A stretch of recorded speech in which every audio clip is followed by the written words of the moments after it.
백악관에는 늘 최악의 시나리오가 있습니다. 전쟁, 금융 붕괴, 에너지 차단. 그리고 어느 날 한 줄이 추가됐습니다. 대한민국이 멈출 경우 적국이 아니었습니다. 동맹이었습니다. 우리는 계산을 돌렸습니다. 단 한 달. 그 결과 세계의 AI가 멈출 수 있다는 보고가 올라왔습니다. 해상 물류가 흔들릴 수 있다는 경고가 붙었습니다. 회의실은 조용해졌습니다. 우리는 그제야 깨달았습니다. 세계의 심장이 어디에서 뛰고 있는지. 이 이야기를 들으시며 대한민국이 자랑스럽게 느껴지셨다면 댓글로 대한민국 화이팅 한번 남겨주세요. 그리고 브라보 감동스토리 구독과 좋아요로 함께 해주세요. 총 한 발 없이 전쟁이 시작됐습니다.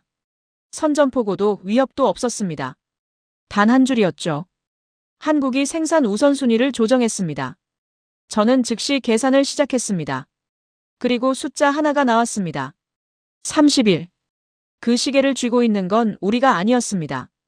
저는 마이클 하퍼입니다.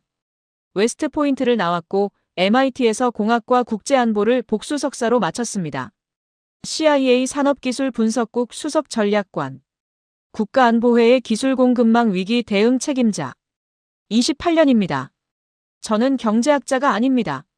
국가가 어떻게 무너지는지를 계산하는 사람입니다. 제 보고서는 대통령까지 올라갑니다. 저는 숫자를 믿습니다. 하지만 숫자 뒤에 있는 구조를 더 봅니다. 동맹도 냉정하게 평가합니다. 감정은 계산에 넣지 않습니다. 그게 제 방식이었습니다. 새벽 2시 17분이었습니다. 보안 알림이 울렸습니다. 28년 동안 그 알림이 새벽에 울린 적은 없었습니다. 단 한 번도요. 저는 파일을 열었습니다. 한 줄이었습니다. HBM 납기 일정, 우선순위 재조정. 대부분은 단순한 생산 지연으로 읽었을 겁니다. 납기가 늦어지는 건 흔한 일이니까요. 하지만 저는 달리 봤습니다. 저는 산업을 무기로 봅니다. 납기 조정이라는 단어 뒤에 무엇이 있는지를 먼저 계산합니다. 그날 밤도 그랬습니다. HBM이 무엇인지 아십니까? 고대 역폭 메모리입니다. AI 서버의 심장이죠. 이게 없으면 AI 서버가 돌아가지 않습니다. AI 서버가 멈추면 데이터 센터가 멈춥니다. 데이터 센터가 멈추면 빅테크의 증설 계획이 전부 공중에 뜹니다. 수십조 원짜리 투자 계획이 한순간에 멈추는 겁니다. 그리고 국방부 AI 프로젝트. 이것도 함께 멈춥니다. 군대는 총이 없어도 멈출 수 있습니다. 데이터가 없어도 멈출 수 있습니다. 저는 그걸 교과서에서 배우지 않았습니다. 28년 동안 몸으로 배웠습니다. 저는 즉시 계산을 시작했습니다. 현재 HBM 재고량을 꺼냈습니다. 대체 공급 가능 여부를 확인했습니다. 빅테크 데이터 센터 증설 일정을 대입했습니다. 국방부 AI 인프라 의존도를 넣었습니다. 보조금 집행 일정까지 계산했습니다. 숫자들이 하나씩 나왔습니다. 그런데 이상했습니다. 어디서도 여유가 보이지 않았습니다. 대체 공급선이 없었습니다. 일본은 불가능했습니다. 기술 구조 자체가 달랐습니다. 대만은 어떻습니까? 역할이 달랐습니다. 유럽은 논의조차 꺼낼 수 없는 수준이었습니다. 전 세계를 뒤졌습니다. 없었습니다. HBM을 이 수준으로, 이 속도로 공급할 수 있는 곳이 지구상에 없었습니다. 그리고 마지막 숫자가 나왔습니다. 30일이었습니다. 세계 최강국이 버틸 수 있는 시간. 고작 30일. 저는 멈췄습니다. 다시 계산했습니다. 변수를 바꿔봤습니다. 결과는 똑같았습니다. 30일. 검은색 가죽 파일을 천천히 덮었습니다. 창밖은 여전히 어두웠습니다. 워싱턴의 새벽은 조용했습니다. 하지만 제 머릿속은 달랐습니다. 패권국이 30일짜리 시계를 쥐고 있다는 것. 그것도 우리 손이 아닌 동맹이라고 불렀던 나라의 손에 쥐어진 시계를. 2015년 저는 보고서 하나를 썼습니다. 중국은 10년 안에 반도체 격차를 따라잡지 못한다. 3년 후 그 예측은 빗나갔습니다. 그 이후 저는 항상 스스로에게 말합니다. 과소평가는 패권의 시작이 아니라 붕괴의 시작이라고. 그래서 이번엔 그냥 넘기지 않았습니다. 한국은 리스크가 아니었습니다. 저는 그렇게 생각했습니다. 충실한 동맹. 미국 기술에 의존하는 제조 강국. 우리가 통제할 수 있는 파트너. 그게 첫 번째 착각이었습니다. 우리가 통제하는 게 아니었습니다. 우리가 묶여 있었던 겁니다. 그것도 아주 단단하게. 그 사실을 저는 새벽 2시 17분 그 한 줄짜리 보고서 앞에서 처음으로 깨달았습니다. 다음 날 아침 저는 웨스트윙 회의실로 들어섰습니다. 긴 테이블 양쪽에 사람들이 앉아 있었습니다. 국방부, 상무부, 빅테크 로비스트, 그리고 강경파 전략가들. 모두 같은 표정이었습니다. 불쾌함과 자신감이 뒤섞인 얼굴. 저는 자리에 앉으며 보고서를 꺼냈습니다. 아무도 먼저 말하지 않았습니다. 먼저 말하는 쪽이 지는 자리였습니다. 먼저 입을 연 건 상무부 차관이었습니다. 우리가 먼저 움직여야 합니다. 목소리에 힘이 있었습니다. 한국이 우선순위를 조정했다면 우리도 조정하면 됩니다. 회의실 분위기가 고개를 끄덕였습니다. 저는 가만히 들었습니다. 말이 이어졌습니다. 카드는 3장입니다. 첫째, 장비 수출 통제. 한국 반도체 생산에 필요한 핵심 장비를 틀어막는 겁니다. 둘째, 보조금 유치 전략. 미국 본토 생산 이전을 유도합니다. 돈으로 움직이게 만드는 거죠. 셋째, 기술 협력 축소. 기업 간 협력을 제한하고 로비를 동원합니다. 누군가 덧붙였습니다. 결국 협상 테이블로 올 겁니다. 우리는 늘 이겼습니다. 저는 그 말을 듣는 순간 2015년이 떠올랐습니다. 우리는 늘 이겼습니다. 그 말은 그때도 나왔습니다. 중국을 두고 논의할 때도 그 말이 나왔습니다. 3년 후 그 예측은 틀렸습니다. 저는 입을 열었습니다. 한국의 HBM 점유율을 확인하셨습니까? 회의실이 잠깐 조용해졌습니다. 70% 이상입니다. 단일 기업 문제가 아닙니다. 생태계 문제입니다. 강경파 전략가가 받아쳤습니다. 그래서 압박하는 겁니다. 시장이 필요하지 않습니까? 저는 고개를 저었습니다. 압박은 통할 때만 전략입니다. 회의실이 싸늘해졌습니다. 누군가 목소리를 높였습니다. 하퍼, 지금 동맹국 편을 드는 겁니까? 저는 대답했습니다. 저는 구조를 보는 겁니다. 잠시 침묵이 흘렀습니다. 저는 보고서 한 장을 테이블 위에 펼쳤습니다. HBM 공급망 구조도였습니다. 장비 수출을 통제하면 한국 생산이 차질을 빚습니다. 맞습니다. 그런데 그 차질이 우리한테도 옵니다. 30일 안에. 아무도 말하지 않았습니다. 보조금으로 생산을 이전합니까? HBM 공정은 단순 조립이 아닙니다. 수십 년 축적된 공정 기술입니다. 돈으로 사올 수 있는 게 아닙니다. 강경파가 다시 받아쳤습니다. 시간이 걸릴 뿐이지 불가능한 건 아닙니다. 저는 고개를 들었습니다. 그 시간이 얼마입니까? 5년입니까? 10년입니까? 그 사이 AI 패권은 어디로 갑니까? 회의실이 다시 조용해졌습니다. 저는 보고서를 덮었습니다. 머릿속으로 계산이 돌아가고 있었습니다. 장비 수출 통제, 보조금 유치, 기술 협력 축소. 3장의 카드. 그런데 이 카드들은 상대를 제압하는 카드가 아니었습니다. 우리 스스로를 옥죄는 카드였습니다. 저는 그걸 말하지 않았습니다. 아직은 때가 아니었으니까요. 회의가 끝나고 복도로 나왔습니다. 웨스트윙의 긴 복도는 언제나 차갑습니다. 저는 걸으면서 생각했습니다. 우리는 동맹을 부품처럼 다뤄왔습니다. 필요할 때 쓰고 불편할 때 교체하는 부품. 그런데 이번엔 달랐습니다. 그 부품이 우리 심장과 연결되어 있었습니다. 심장을 교체하려다 환자가 먼저 쓰러지는 상황이었습니다. 저는 휴대폰을 꺼냈습니다. 메모 하나를 남겼습니다. 점유율은 숫자가 아니다. 권력이다. 그리고 덧붙였습니다. 이건 하나가 아니다. 구조다. 회의실의 자신감이 저는 불편했습니다. 우리는 늘 이겼다는 말이 계속 머릿속에 맴돌았습니다. 강대국은 그렇게 무너집니다. 이긴다고 믿는 순간부터 천천히 의존에 잠식되는 겁니다. 저는 그걸 알고 있었습니다. 하지만 회의실 안에 누구도 듣고 싶어 하지 않았습니다. 그게 더 위험했습니다.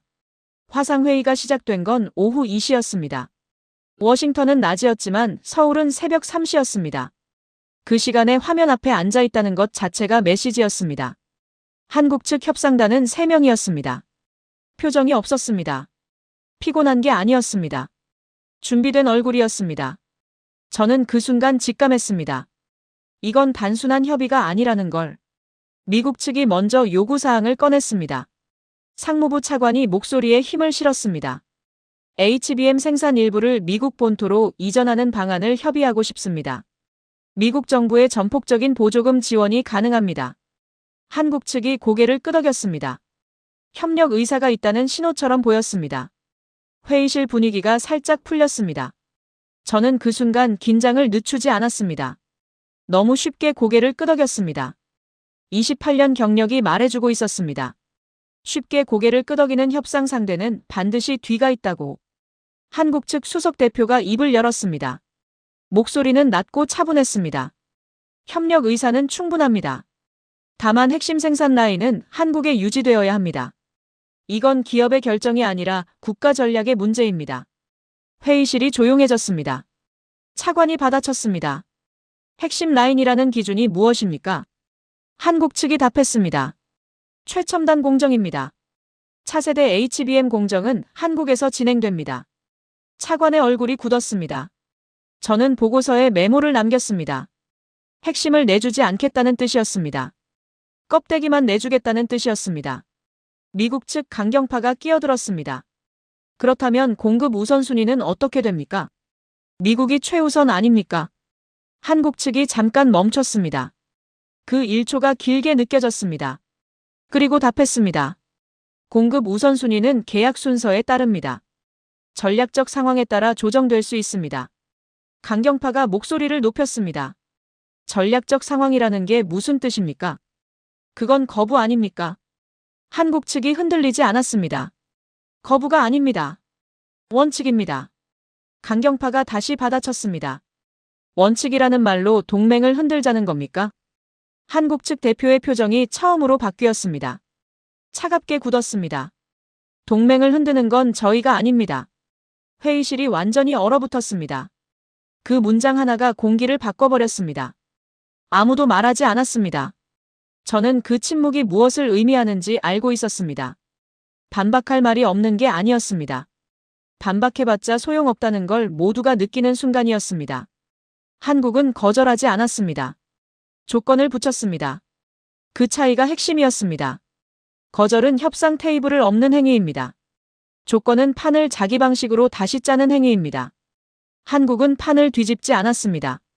판의 주인이 누구인지를 조용히 보여줬습니다. 화상회의가 끝났습니다. 화면이 꺼졌습니다.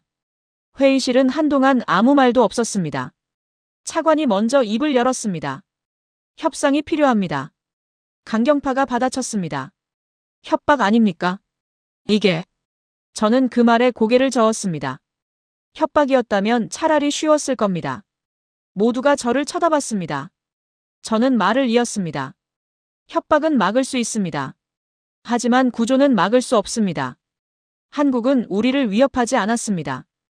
우리가 한국에 묶여 있다는 걸 확인시켜준 겁니다. 강경파가 주먹을 테이블에 올려놓으며 말했습니다. 그래서 어쩌자는 겁니까? 그냥 당하고 있으라는 겁니까?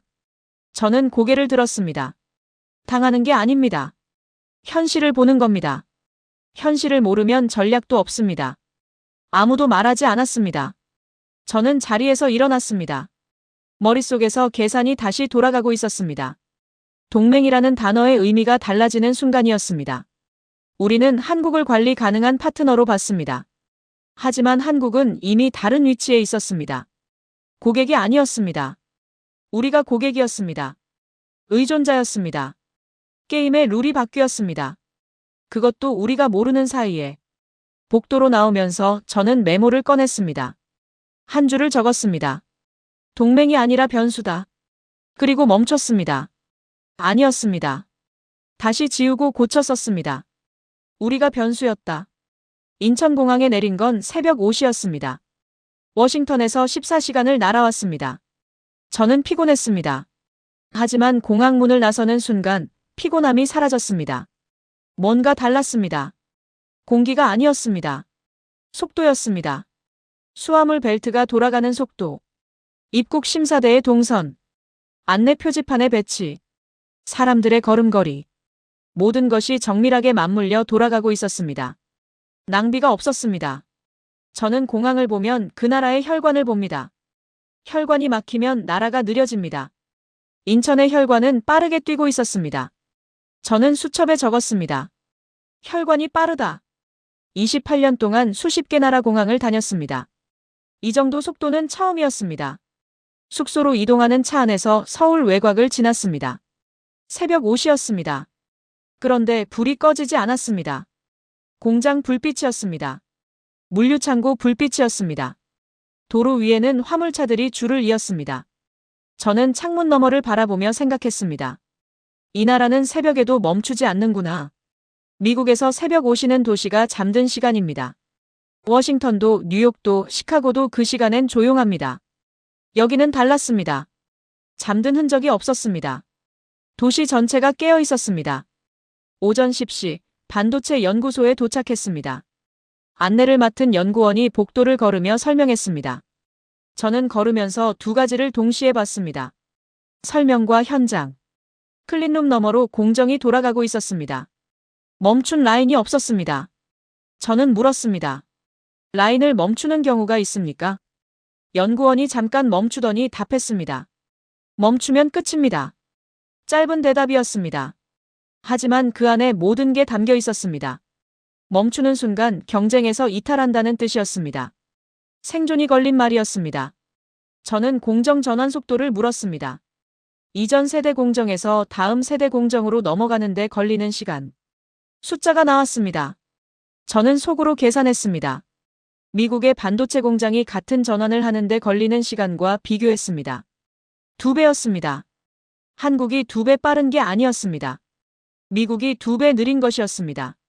차이는 기술이 아니었습니다. 의사결정 구조였습니다. 미국은 승인 단계가 많습니다. 회의가 많습니다. 검토가 많습니다. 한국은 달랐습니다. 결정이 나면 바로 움직였습니다. 그 차이가 쌓이면 격차가 됩니다. 격차가 굳으면 추월이 됩니다. 오후에는 연구개발 투자 비율 자료를 받았습니다. 국내 총생산 대비 연구개발 투자 비율. 숫자를 보는 순간 저는 멈췄습니다. 세계 최상위권이었습니다. 단순한 숫자가 아니었습니다. 이 나라가 무엇에 돈을 쓰는지를 보여주는 숫자였습니다. 소비가 아니었습니다. 미래였습니다. 저는 다시 계산했습니다. 이 투자 속도가 10년 뒤에 어디로 연결되는지. 계산 결과가 나오는 순간 저는 등골이 서늘해졌습니다. 이건 따라잡기 위한 투자가 아니었습니다. 앞서가기 위한 투자였습니다. 저녁이 됐습니다. 서울 도심으로 나왔습니다. 밤 11시였습니다. 그런데 불이 꺼지지 않았습니다. 공장이 아니었습니다. 회사였습니다. 연구소였습니다. 빌딩마다 창문에 불이 켜져 있었습니다. 저는 현지 담당자에게 물었습니다. 항상 이렇습니까? 담당자가 담담하게 답했습니다. 야근이 예외가 아닙니다. 구조입니다. 저는 그 말을 수첩에 그대로 받아 적었습니다. 야근이 예외가 아니라 구조. 이건 문화의 문제가 아니었습니다. 생존의 문제였습니다. 멈추면 뒤처지고 뒤처지면 사라진다는 걸 이 나라 사람들은 몸으로 알고 있었습니다. 숙소로 돌아오는 차 안에서 저는 오늘 하루를 정리했습니다. 공항의 속도, 새벽의 불빛, 멈추지 않는 공정, 2배 빠른 전환, 세계 최상위 연구개발 투자, 꺼지지 않는 야근. 이건 효율이 아니었습니다. 효율은 시스템의 문제입니다. 이건 달랐습니다. 이건 절박함이었습니다. 절박함이 가속을 만들고 그 가속이 구조가 된 나라였습니다. 저는 수첩에 마지막 한 줄을 적었습니다. 한국은 효율로 움직이지 않는다. 절박함으로 가속한다. 저는 창밖을 바라봤습니다. 서울의 밤은 여전히 환했습니다. 꺼질 생각이 없어 보였습니다. 그리고 저는 처음으로 인정했습니다. 이 나라를 과소평가했습니다. 우리가 틀렸습니다. 그것도 아주 크게. 거제도로 내려가는 길은 멀었습니다. 서울에서 차로 4시간이었습니다. 담당자가 조선소 방문을 제안했을 때 저는 솔직히 반신반의했습니다. 조선소가 반도체와 무슨 관계가 있느냐고 생각했습니다. 그게 또 하나의 착각이었습니다. 조선소 입구에서 내린 순간 저는 말을 잃었습니다. 규모가 달랐습니다. 거대한 도크가 바다를 향해 펼쳐져 있었습니다. 배가 아니었습니다. 도시였습니다. 선체 하나의 높이가 20층 건물과 맞먹었습니다. 그 안에서 사람들이 개미처럼 움직이고 있었습니다. 용접 불꽃이 여기저기서 튀었습니다. 소음이 귀를 울렸습니다. 저는 그 순간 본능적으로 계산을 시작했습니다. 이걸 짓는데 얼마나 걸렸을까? 이걸 복제하려면 얼마가 필요할까? 안내를 맡은 엔지니어가 설명을 시작했습니다. LNG 운반선 한 척에 들어가는 부품 수. 숫자가 나왔습니다. 저는 멈췄습니다. 다시 물었습니다. 용접 지점 수. 또 숫자가 나왔습니다. 오차 허용 한계. 밀리미터 단위였습니다. LNG선은 단순한 배가 아니었습니다. 영하 163도를 견디는 구조물이었습니다. 그 온도에서 금속은 수축합니다. 이음새 하나가 어긋나면 폭발합니다. 용접 하나하나가 정밀해야 했습니다. 그리고 그 용접을 하는 사람들이 저 앞에서 불꽃을 튀기고 있었습니다. 숙련 노동자를 만났습니다. 경력 23년이었습니다. 손을 봤습니다. 거칠고 두꺼웠습니다. 화상 흔적이 여기저기 있었습니다. 저는 물었습니다. 23년 동안 같은 일을 했습니까? 그가 고개를 끄덕였습니다. 같은 일이지만 매번 다릅니다. 저는 그 말의 의미를 생각했습니다. 반복이지만 반복이 아니었습니다.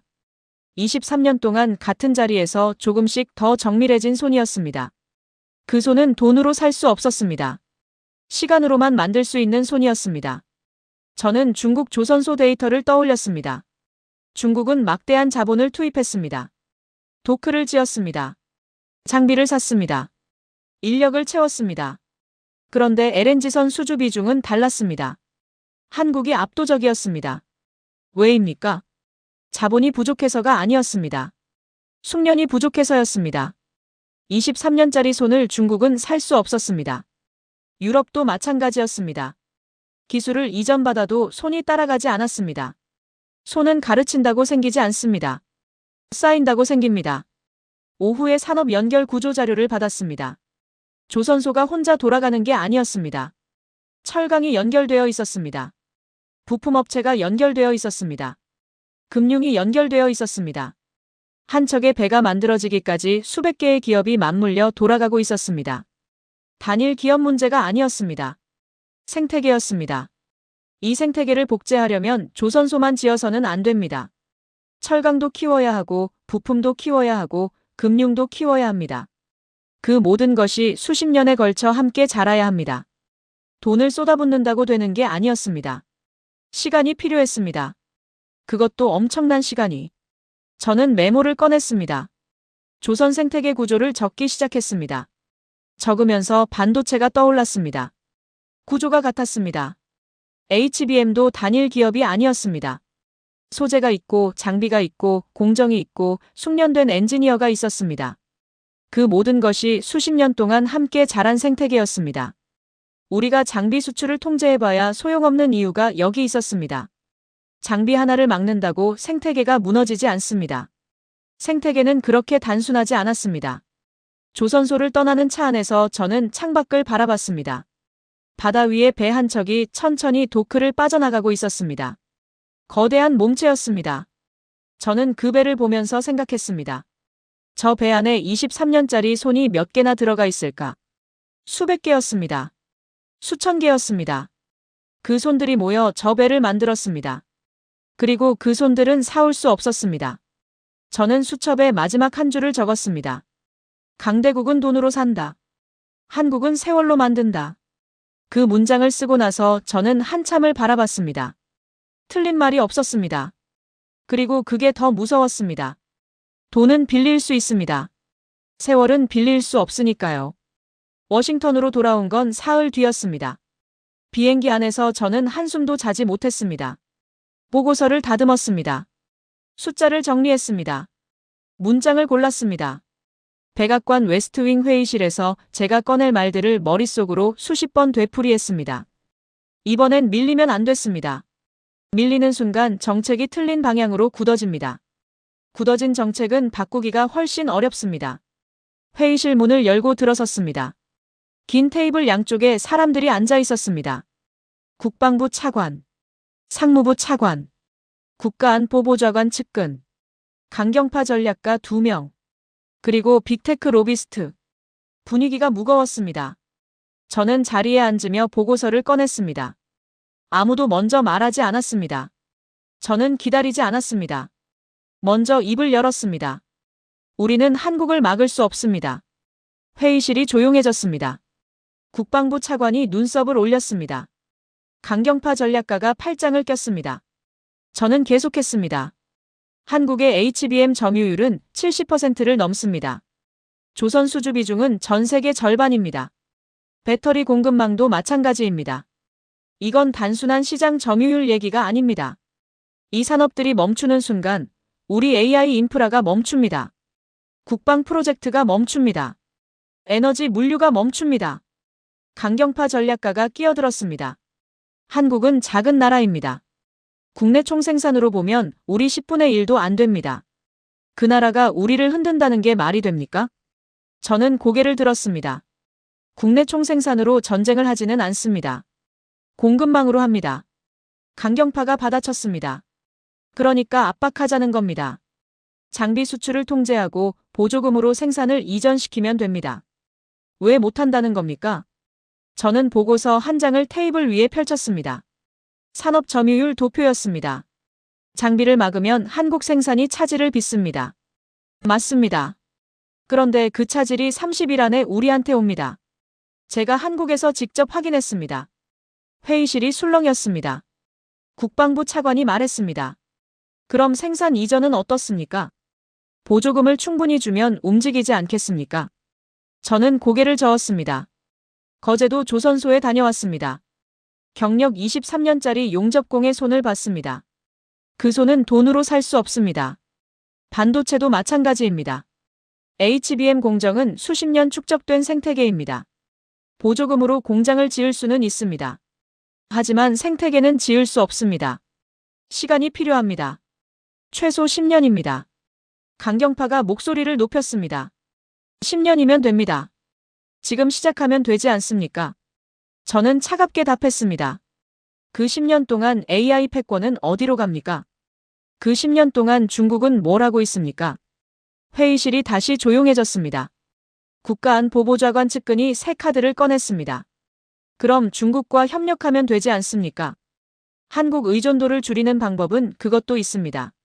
저는 그 말을 듣는 순간 28년 경력이 일제히 경보를 울리는 걸 느꼈습니다. 그 순간 우리는 둘 다 잃습니다.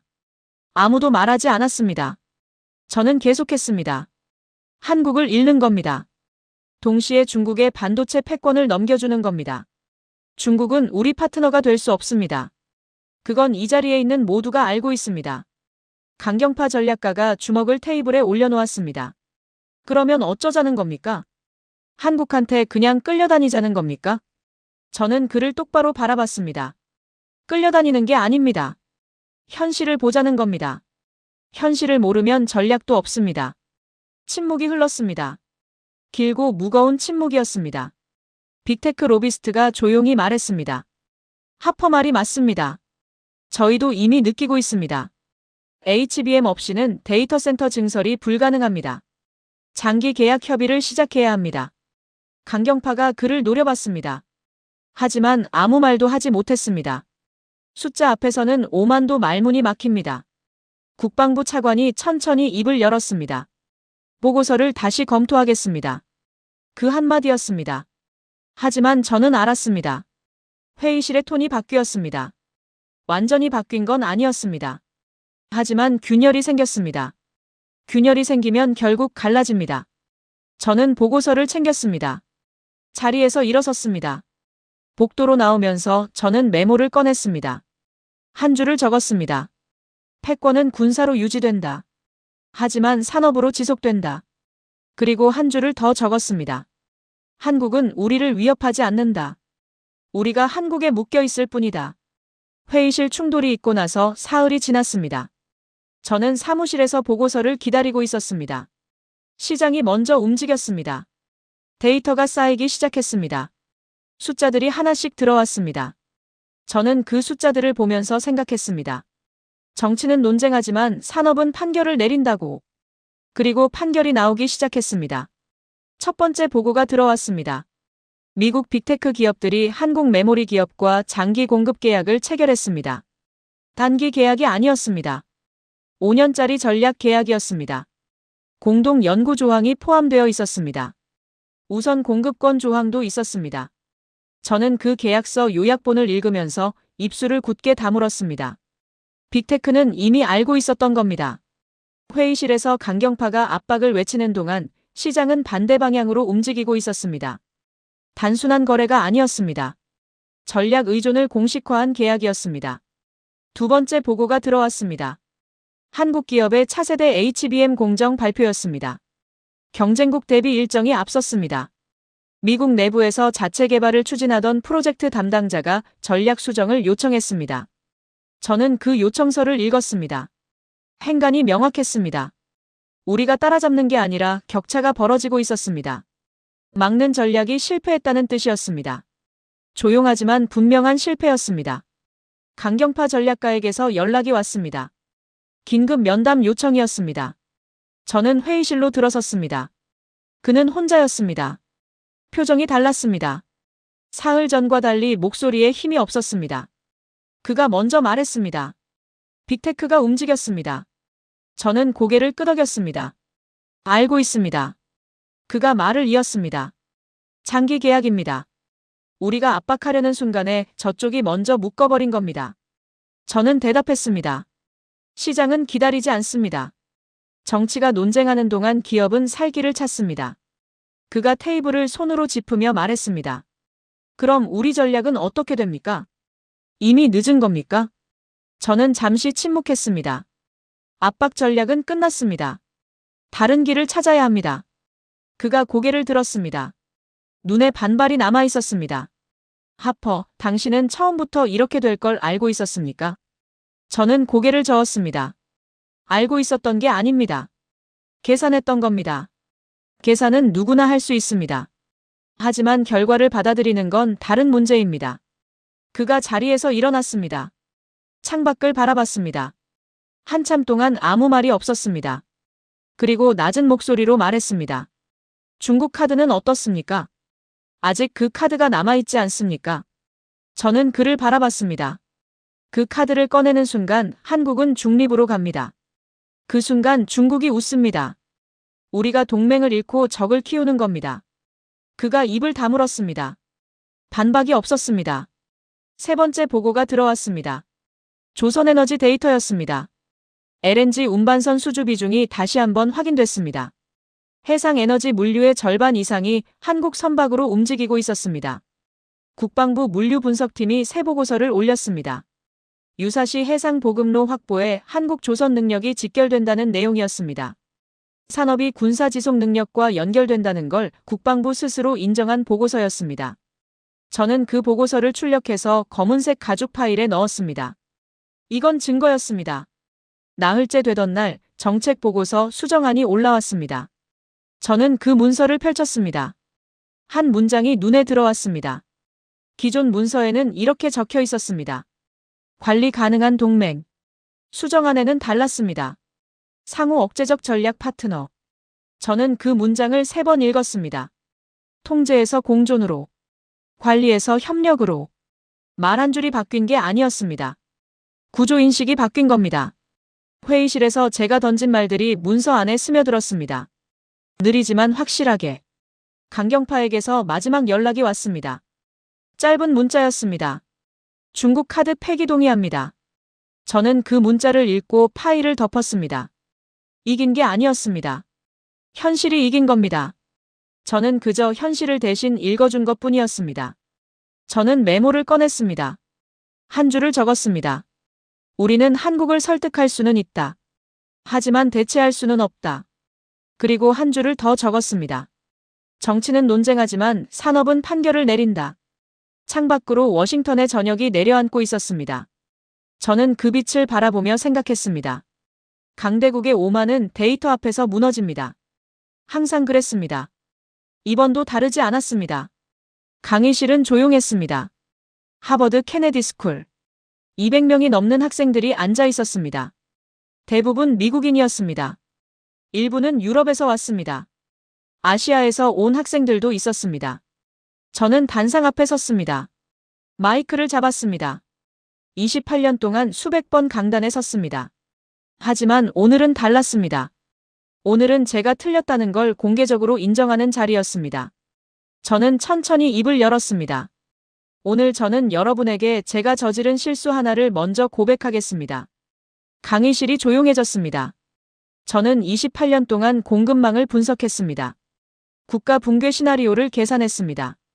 하지만 한 나라를 과소평가했습니다. 그리고 그 실수가 미국의 전략 판단을 흔들었습니다. 아무도 말하지 않았습니다. 저는 계속했습니다. 그때였습니다. 앞줄에 앉아있던 학생 하나가 손을 들었습니다. 미국인이었습니다. 목소리에 날이 서 있었습니다. 교수님, 질문이 있습니다. 그 나라가 한국이라면 미국은 한국을 두려워한다는 말입니까? 동맹국을 두려워한다는 게 말이 됩니까? 강의실이 술렁였습니다. 저는 그 학생을 바라봤습니다. 예상했던 질문이었습니다. 하지만 예상했다고 쉬운 질문은 아니었습니다. 두려움이 아닙니다. 저는 단호하게 말했습니다. 현실 인식입니다. 그 학생이 다시 받아쳤습니다. 현실 인식이라면 더 문제 아닙니까? 동맹국이 미국을 흔들 수 있다는 현실을. 그걸 인정하자는 겁니까? 강의실 분위기가 팽팽해졌습니다. 일부 학생들이 고개를 끄덕였습니다. 저는 마이크를 잡은 손에 힘을 줬습니다. 동맹이 미국을 흔드는 게 아닙니다. 미국이 스스로 의존 구조를 만든 겁니다. 차이를 아십니까? 학생이 입을 다물었습니다. 저는 계속했습니다. 강대국이 어떻게 쇠퇴합니까? 전쟁에서 집니까? 아닙니다. 대부분은 의존에 잠식됩니다. 천천히. 눈치채지 못하게. 우리가 한국 반도체에 의존하게 된 건 누군가의 음모가 아닙니다. 우리 스스로 효율을 선택했기 때문입니다. 더 싸고, 더 빠르고, 더 정밀한 쪽을 선택했습니다. 그게 한국이었습니다. 그 선택이 쌓여서 지금의 구조가 됐습니다. 강의실이 다시 조용해졌습니다. 이번엔 다른 학생이 손을 들었습니다.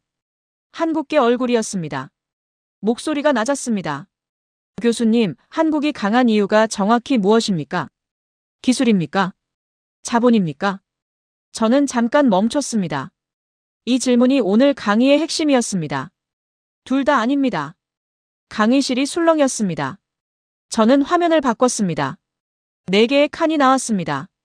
미국, 기술과 자본, 중국, 규모와 통제, 유럽, 제도와 규범, 한국, 생존 기반 가속. 저는 마지막 칸을 손으로 짚었습니다. 한국에는 자원이 없습니다. 석유가 없습니다. 철광석이 없습니다. 인구도 많지 않습니다. 내수 시장도 작습니다. 그럼에도 이 나라는 세계 최고 수준의 반도체를 만들고 세계 최고 수준의 배를 만들고 세계 최고 수준의 배터리를 만듭니다. 왜입니까? 저는 잠깐 멈췄습니다. 멈출 수 없기 때문입니다. 앞줄에 미국 학생이 다시 끼어들었습니다. 멈출 수 없다는 건 감정적인 표현 아닙니까? 전략적 분석과는 거리가 있는 것 같습니다. 저는 그를 바라봤습니다. 감정이 아닙니다. 구조입니다. 한국은 한 번도 자원으로 살아본 적이 없습니다. 일제강점기를 버텼습니다. 전쟁으로 폐허가 됐습니다. 아무것도 없는 상태에서 다시 일어섰습니다. 그 과정에서 이 나라가 배운 건 하나입니다. 멈추면 사라진다는 것. 그 학습이 세대를 거쳐 구조가 됐습니다. 야근이 예외가 아니라 구조인 나라. 새벽 5시에 공장 불이 꺼지지 않는 나라. 연구개발 투자 비율이 세계 최상위인 나라. 이게 감정입니까? 이게 전략입니다. 강의실이 완전히 조용해졌습니다. 그 학생이 입을 다물었습니다. 저는 화면을 다시 바꿨습니다. 거제도 조선소 사진이 나왔습니다. 도크에서 LNG선이 천천히 빠져나오는 장면이었습니다. 저는 한국 거제도 조선소에서 경력 23년짜리 용접공의 손을 봤습니다. 화상 흔적이 가득한 손이었습니다. 저는 그 손에서 미국이 살 수 없는 것을 봤습니다. 시간이었습니다. 23년의 시간. 그 손은 돈으로 만들 수 없습니다. 보조금으로 만들 수 없습니다. 정책으로 만들 수 없습니다. 오직 시간으로만 만들 수 있습니다. 그리고 한국은 그 시간을 이미 쌓았습니다. 강의실 뒤쪽에서 손이 올라왔습니다. 유럽에서 온 학생이었습니다. 그렇다면 한국은 앞으로도 이 위치를 유지할 수 있습니까? 중국이 추격하고 있지 않습니까? 저는 고개를 끄덕였습니다. 중국은 추격하고 있습니다. 맞습니다. 하지만 한국도 멈추지 않습니다. 이게 핵심입니다. 추격하는 쪽이 따라잡으려면 앞서가는 쪽이 멈춰야 합니다. 한국은 멈추지 않습니다. 멈추는 게 구조적으로 불가능한 나라이기 때문입니다. 저는 잠깐 멈췄습니다. 강대국이 한국을 건드리지 못하는 이유가 여기 있습니다. 힘 때문이 아닙니다. 속도 때문입니다. 한국을 흔들려는 순간 그 충격이 먼저 우리한테 옵니다. 강의실이 웅성거렸습니다. 저는 마지막 슬라이드를 띄웠습니다. 새벽 연구소 불빛 사진이었습니다. 서울 어딘가의 연구소였습니다. 새벽 2시였습니다. 불이 꺼지지 않았습니다. 저는 그 사진을 보면서 새벽 2시 17분이 떠올랐습니다. 보안 알림이 울리던 그 순간. 한 줄짜리 보고서. 31이라는 숫자. 저는 천천히 말했습니다.